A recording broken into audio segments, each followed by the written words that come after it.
You know me as the host of the Too Busy to Eat show, but I'm also founder and CEO of Too Busy to Eat, the protein bar company. I make what I feel is the healthiest and best tasting protein bar on the market. So now it developed from my own frustration of not being able to find a bar that tasted good and that was extremely healthy, that I could have maybe multiple times a day if I was really busy, or I could feed my kids and not feel guilty about what they ate. So I created this bar with grass-fed whey protein, no more than 3 grams of sugar, which is all naturally occurring, and it's gluten-free, non-GMO, the list goes on. So don't take my word for it. I want you to try them. And I want to give you incentive to try them. So I'm going to give you 20% off your first order. You can get a sample bag of bars, or you can get a whole box, whatever you want. Go to my website, toobusytoeat.com. Not hard to remember. Show, the company. And enter the promo code TBTE Show. TBTE Show. Actually, it's a discount box when you check out, and you'll get 20% off your first order, no matter how small or large. So go to the website now, try them out, and then let me know what you think. Welcome to the Too Busy to Eat show. Man, I'm so excited. We have Barry Murray on the show today. Barry is a nutritionist that basically helps people, reach that optimal performance level, whether it's an Olympic athlete to just a weekend warrior trying to get in shape. He helps people learn how to fuel their bodies for maximum efficiency. And not only that, he practices what he preaches, because he is one of the most fit people in the world. So without a delay, let's get to Barry. Barry, thank you so much for taking the time. I know you're a busy guy and you have a lot of demands on your schedule, but I really appreciate you taking the time to be on the Too Busy to Eat show. Yeah, thanks for asking me, Greg. And I'm too busy to talk here, so we'll just get going. I like how you're fitting in. I mean, this is really fitting that we're fitting in this interview right in between. You just got done a run. You're snacking on things, trying to keep your energy up because you're on the go. That's fantastic. So you just got done with a little run just now, huh?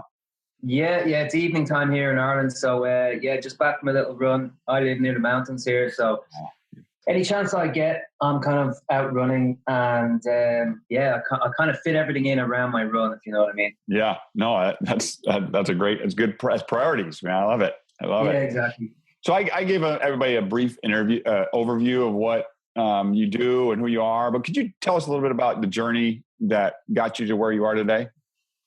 Yeah, I did a degree in chemistry, and I started out in the pharmaceutical world. Cut a long story short, maybe some of your listeners might resonate with this. After about 5 or 6 years, I just got sick of the corporate world. Mm-hmm. And I luckily had an interest in nutrition, and somebody said, why don't you go and get yourself a qualification? So I left my job and became a student again, and I did a master's in the UK in sports nutrition. And then I spent several years basically working as a private consultant, and through various different contacts and networking, I became very specialized in endurance, and I started working with professional cyclists and triathletes and distance runners. And then my own interest was heavily in the aspect of just general endurance, and I became kind of like the expert at how to become fat adapted, so to speak, and run your body on fats as opposed to the traditional recommendations of carbohydrate. And that's basically, I'm now I do ultra marathons. I work with professional cyclists, triathletes, runners, and I compete myself, and I'm still, 7 years, 8 years on, still learning and still researching it all myself.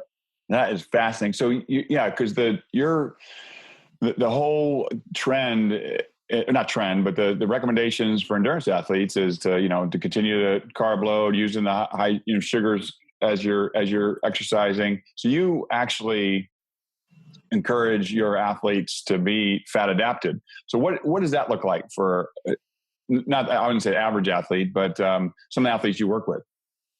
Yeah, so I started this myself about 6 years ago, and I started looking into some of the basic research, and it all that we won't get into the like the science of it, so to speak, but the physiology of it fascinated me because it showed that in theory, it worked. It was like your body can actually convert fats very efficiently into your ATP or energy.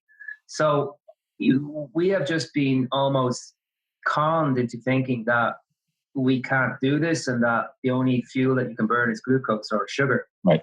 So anyway, to cut a long story short, what you need to do is kind of turn a lot of their standard guidelines on its head, turn the food pyramid on its head, and even turn the general recommendations of, fueling up before you go out and do your exercise. So what I've done myself and what I've done with kind of professional athletes is switch their diet to a lower carbohydrate, higher fat diet. And then do use a lot of strategies around training, particularly in a fasted or a depleted state. And all this basically, what all this does is it just increases, or the other fancy word is upregulates the rate at which your body can convert fat into energy. Right. And that's the bottom line. So do your athletes go, is it just a low carb diet, or they go all the way to into a ketogenic state?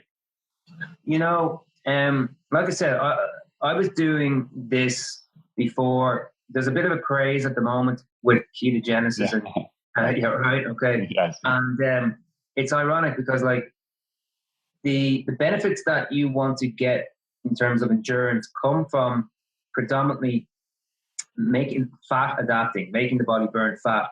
Ketosis is only a sideshow of that whole process, Right.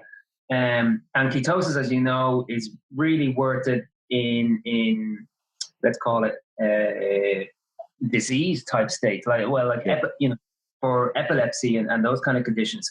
I'm still not sure that becoming fully ketogenic or keto adapted is necessary in terms of the benefits that you get, the increase in your endurance by just being fat adapted. Right. So the training and the process you take an athlete through, just the goal is to be a better fat burner. So it doesn't have to be a certain, level of ketones. It's just fat adapted, meaning that they're in a long race, they're pulling fat for fuel. Yeah, exactly. I mean, there are different ways in which you can measure this. I mean, there's something called the respiratory quotient where, it gets you a measure of how much fat you're burning at a certain, speed or rate at which you're exercising, and you can measure that. And this will be a test done in the lab. But, I would, like I said, my focus is on how to utilize fatty acids, fats under the skin, in the muscle, as your predominant fuel source. That's fantastic. And now through the athletes you've worked with, have you had some? I know you've had tremendous success, but there's certain people, individuals, or groups that you've seen really benefit from this, like basically testimonials. More, I know you have a bunch, but is there somebody that stands out?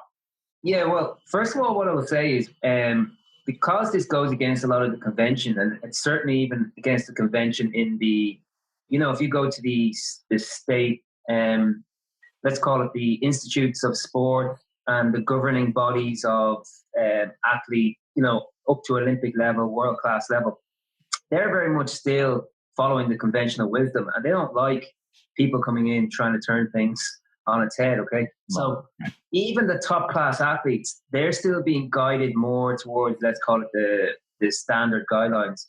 But I got a contract with an American it's an American based professional cycling team, registered cycling team called BMC. Are you familiar with cycling or?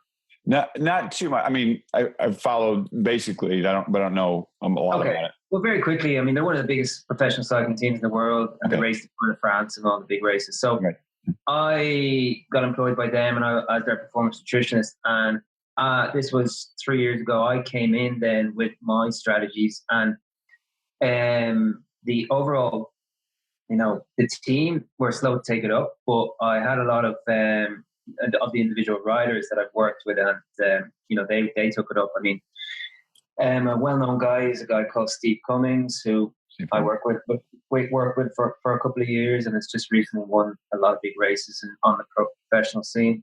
I work with several other kind of well-known professional cyclists, right. And then a lot of Irish, UK-based top elite amateurs in everything from Ironman to running to cycling. So yeah, I mean, like lots of well-known athletes in the endurance field. Yes. What do you think? What's the biggest change for them as they become fat adapted? What are some of the things that happen for the athlete? Yeah, a few things happen because the primary goal for athletes is performance, obviously, and what they want to do is obviously go longer and go faster. So the first thing that they notice is an increase in their capacity. Okay, so just their general aerobic capacity.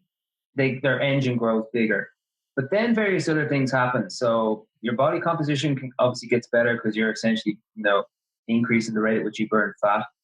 So increase better body composition, increase just aerobic efficiency in your endurance. But then a lot of other health benefits, like, like things like, losing a much more controlled appetite, for example. Right. Better recovery, better sleep, and just better things like just better insulin sensitivity and all the other aspects that people suffer from being on a high carb diet. Right. So now, would you, like, for the average, I want to say weekend warrior, but there's so many people will bike or run or swim, not into the extreme or competitive stage, but that's, a lot of people do that. What would your advice be to just the I don't want to say weekend warrior, but the average person that does endurance training? Yeah, the beauty of this is that anyone can do it. And I will say that I get more results, so to speak, out of let's call it the weekend warrior than I do out of the professional athlete, because there's just more to gain for somebody who's not at the top of it. And the other thing is despite the complexity of what's going on, let's call it from a biochemistry standpoint, it's still easy enough to implement. You need to understand Chinese to enjoy Chinese food. And that's the way it is with this. It's like for anybody who wants to, like I said, shift into being a better fat burner, which is going to improve everything from your health and general performance, and even things, we can go further, it improves longevity and has an anti-aging effect. Very simply, the first thing, over in the States, there's obviously a big movement with paleo. There's a big movement with low carb, high fat. Yep. So, simply shifting to a lower carb, higher fat type diet is your first port of call.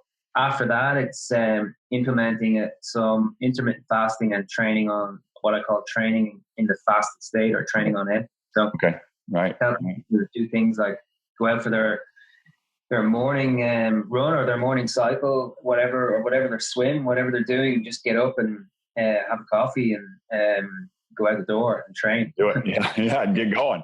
Yeah. What do you find, like, these people, whether it's an elite athlete or it's a regular athlete, what do you find, there's some certain mistakes people make as they try to make this transition, the things that stand out to you? Yes. Some crucial ones that I keep encountering more and more. So the first thing that I notice is when people go low carb, high fat, they do things like they go low carb and they strip out, say, the grains and the the fruits and the starchy vegetables, but they stick to lean meats and chicken and tuna, right? So what they're doing there is they're going low carb, low fat, and just a high protein diet. So I see a lot of athletes who are trying to go low carb, high fat, and become fat adapted, become very energy deficient, start just getting constant energy and fatigue problems.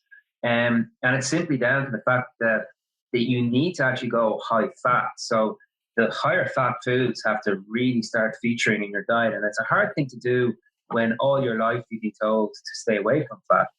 You need to start doing things like putting butter on your veg and, stop eating chicken and be eating like fattier cuts of pork and fattier cuts of beef, and be liberal with, things like anything from duck fat to coconut oil to avocado, all the kind of higher fat foods. You're doing the stuff that people keep telling you not to do. The regular recommendations you should be doing. Yeah. No, I love it. Yeah, exactly. And then what people end up, especially let's call it the type A type personalities, which a lot of high performing people are, is just overdoing all these things. When I tell people that it's good to train without breakfast, it's like they do it every day, and then they start just running into kind of adrenal problems and just inflammation problems. So right. I would definitely say the big area is the dietary, let's call it error of actually not eating enough fats. That's a big, that's great. That's great. I love that. It's what I agree with. That's how I live, but I love that you say that for the athlete too. And speaking of that, you yourself are, you're not a bad athlete yourself. You're still competing. You're still doing, basically the things you tell us and things you're talking about you're putting them to use in your own life. You're living them out. Talk a little bit about that. What's your personal, like, what do you do physically? And I know some of the ultramarathons. So tell us a little bit about that.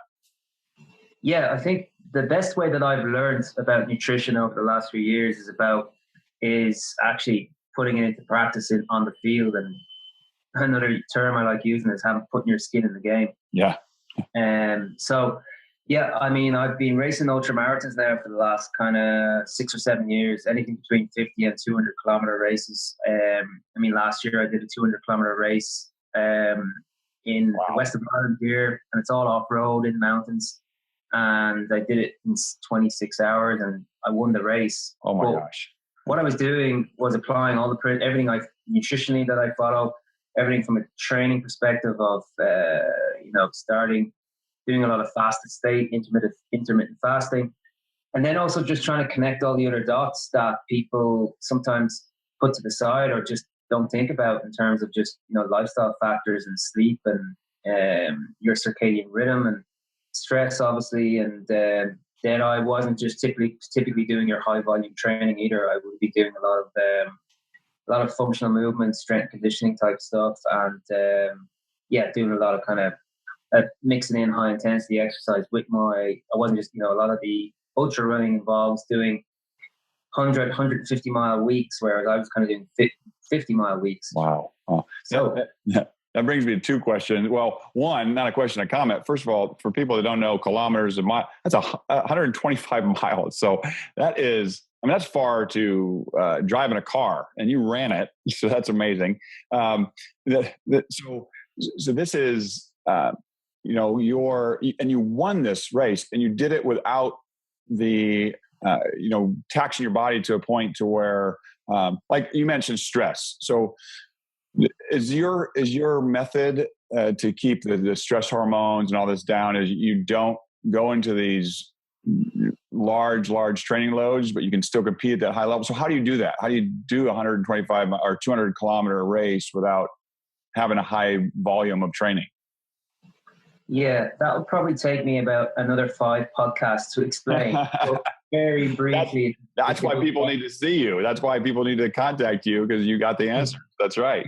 It is a good question because it's a fine balance between the acute and the chronic stress load that you're putting on yourself. So everything that I do is, as you know, the way to get fitter is generally to apply a stress and then adapt from it. So the running I do is a very stressful form of exercise. I mean, I can be going for a 5-hour training run. It's not that good for the body. I also, like I said, I reduce the volume, and then I do a lot of functional movement, strength conditioning type work.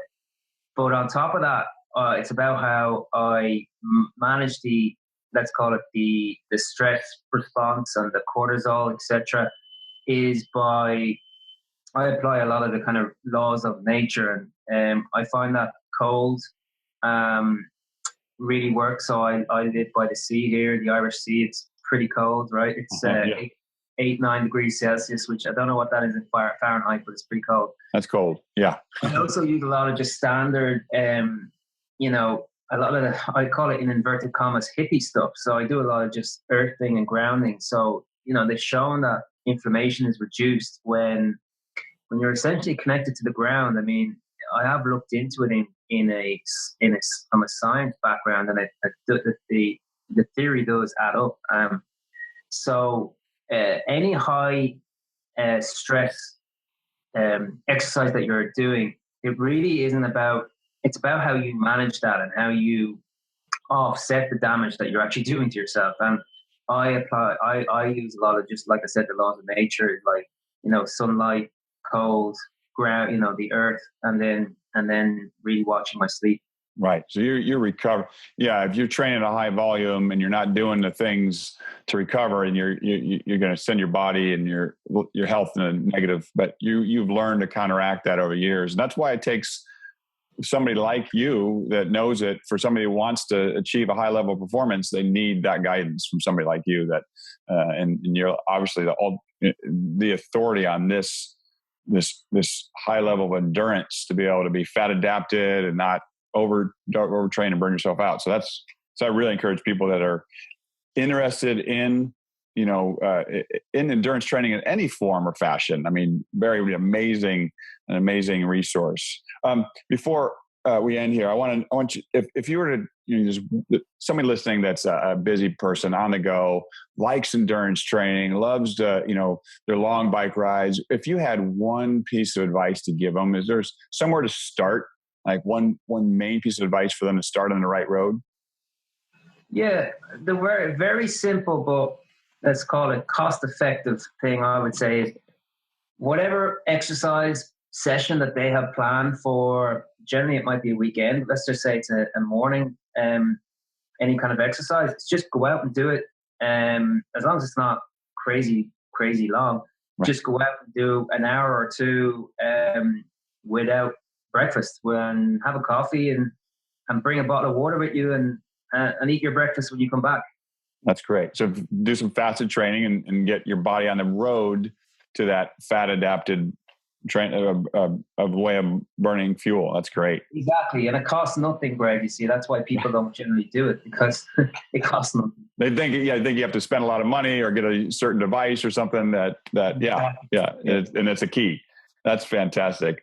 Well, Barry, I can't thank you enough. I love what you're doing. I love the fact that you got your background in chemistry. You turned that into helping athletes, and you followed that your passion with nutrition and your passion for endurance training, and you put it all together. So I really appreciate you being on the show. And then if you want to get a hold of Barry, you can Google Barry Murray and he'll pop up for sure. He also has a website, Optimum Nutrition for Sport.co.uk.